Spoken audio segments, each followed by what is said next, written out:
Good morning, everybody. Okay, we're here at the hostel still. We're having breakfast. This is the most beautiful breakfast I've ever seen, especially at a hotel or hostel. I just had my cereal, but they gave me orange juice. I got my coffee with milk this time, and we have something to stir it with. Great.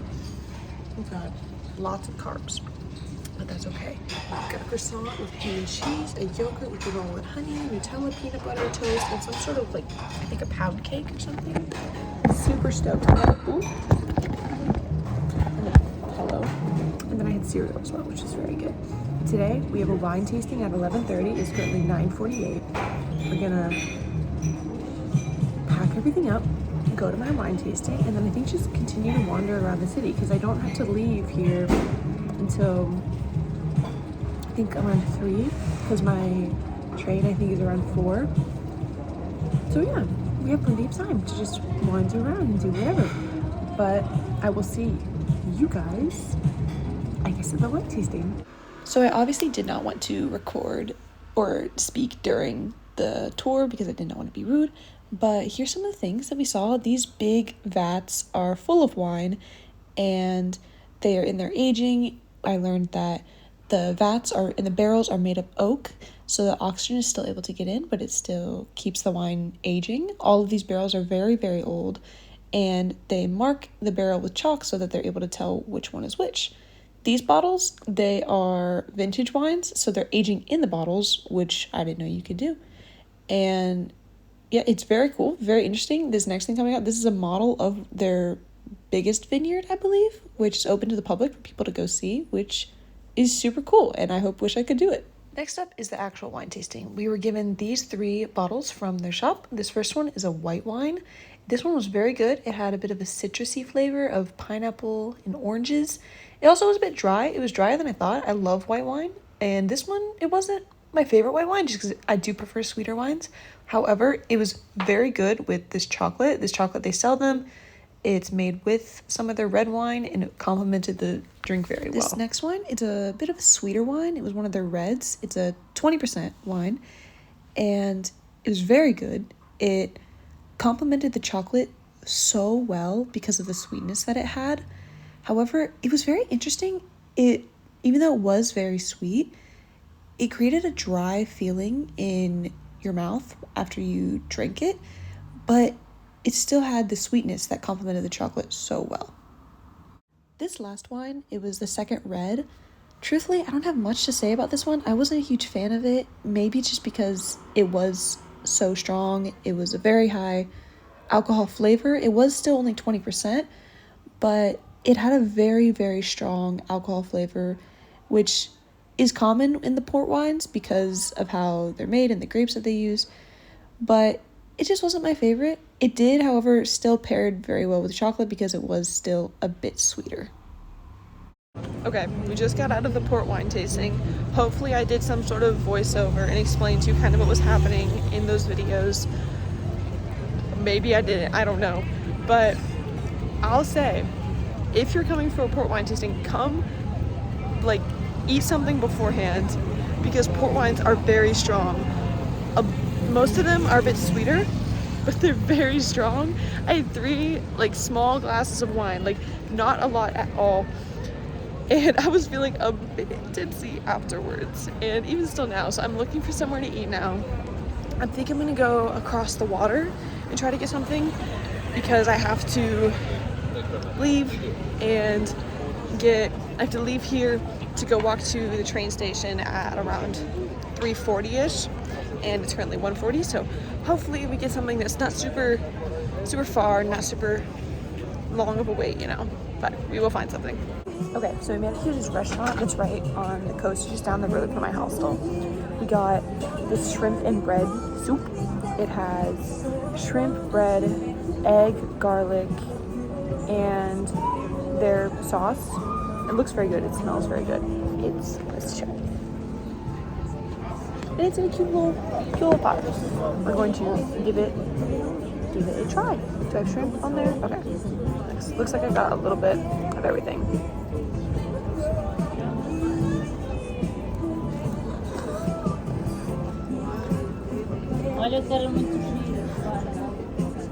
It's very hot.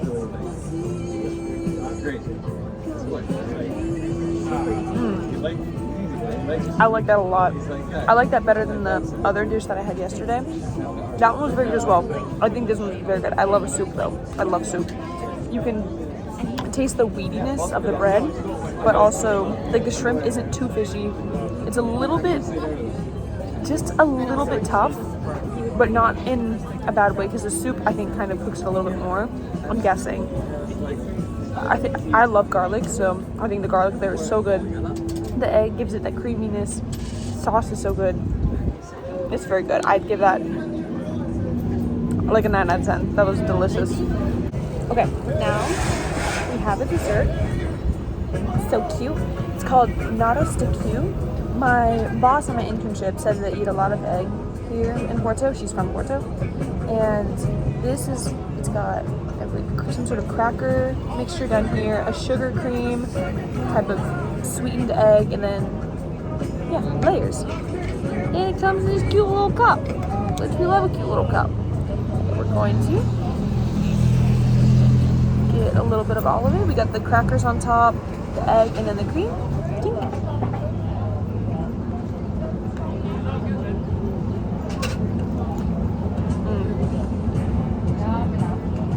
Okay, that's so good. I've tried the kind of candied egg thing before, just at work, because she brought some Porto candy with her one time to work. So I kind of knew what that was going to taste like, but the cream, it's fluffy. It's not like a whipped cream. It's a bit thicker than a whipped cream, but it's still sweet, but it's not overly sweet. The crackers on top are so crunchy. They always have a caramely flavor to them.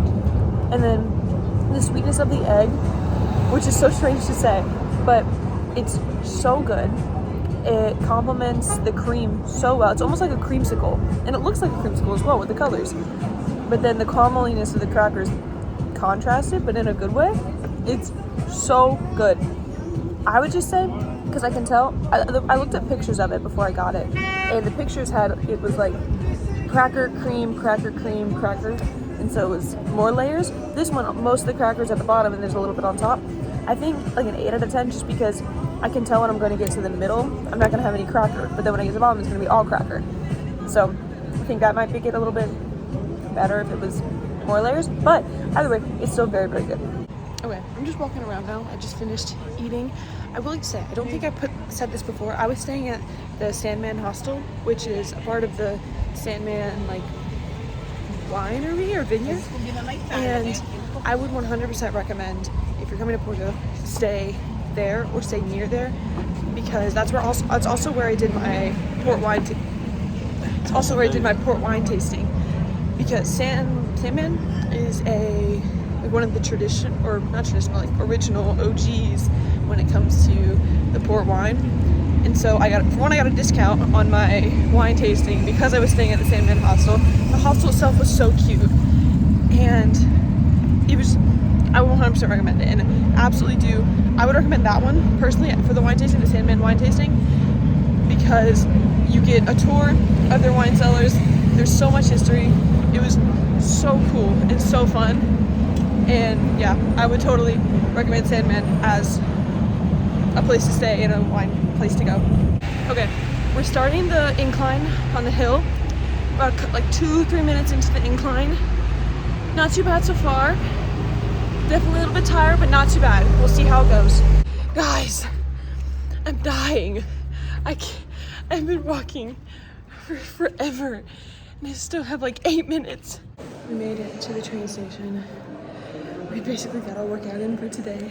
I'm so tired, so sweaty, but we've got about 25 minutes until the train gets here, so we're just gonna sit, chill until the train gets here. Do not be fooled by these B-roll shots and by smiles here. It was so hot on this boxcar. Oh my goodness. I fully thought that I was dying half the time. Like, they did not fix this until the last hour and a half of our journey. It was terrible. Awful. I thought I was going to die. Oh my goodness. I'm finally almost home. I'm walking to my dorm right now. We're in the home stretch. That genuinely has to be like top 2 worst travel experiences I've ever had. That is right behind the awful travel experience me and Grant had when we were in Europe a couple years ago going to Germany. Oh my goodness, that was terrible. That train car was so hot for the first half of that trip. When you are traveling in Europe, take note of this. When you're traveling by train, and you get the option when you're buying your train ticket to do Alpha or IC. You pick Alpha. You do not pick IC. IC is what I was on this time. Alpha was what I was on the first going to Porto. IC is what I came home on. Alpha, so much better. You can buy snacks. I don't know if maybe I just got unlucky and they just didn't come around, but Alpha is so much better. It also makes less stops, so it's faster if you go on Alpha. Whereas IC, for one, you get unlucky, like you mean your AC is broken on one of the hottest summers ever. And IC, they make more stops, so it takes so much longer. Do not take IC, take Alpha, 100% take Alpha. But we're almost back. We're in the home stretch. So happy, so blessed that I got to be able to go to Porto and have this experience. It was so fun. Met some amazing people, had some amazing experiences, had some great food. Oh my goodness, that was a day. That was such a day, but we're almost home. I'm gonna end this here. Thank you for coming along with me and having this experience with me. Bye!